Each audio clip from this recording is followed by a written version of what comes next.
నిశ్చితార్థం. సంక్రాంతికి ఇంకా ఎన్ని సినిమాలు బరిలోకి దిగుతాయిరా బాబు. సంక్రాంతి 2026 సీజన్లో మరో సినిమా చేరింది. ఇప్పటికే చిరంజీవి నటిస్తున్న మన శంకర వరప్రసాద్ గారు, ప్రభాస్ నటిస్తున్న ది రాజా సాబ్, నవీన్ పొలిశెట్టి అనగనగా ఒక రాజు సినిమాలు సంక్రాంతి బరిలో ఉన్నాయి. కుదిరితే పొంగల్ పోటీలో తన సినిమాని కూడా చేర్చాలని రవితేజ భావిస్తున్నారు.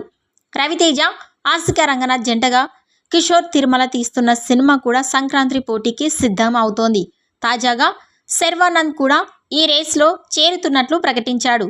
శర్వానంద్, సంయుక్త మీనన్, సాక్షి వైద్య హీరోయిన్లుగా రూపొందుతున్న నారి నారి నడుమ మురారి కూడా పొంగల్ పోటీలో ఉంది.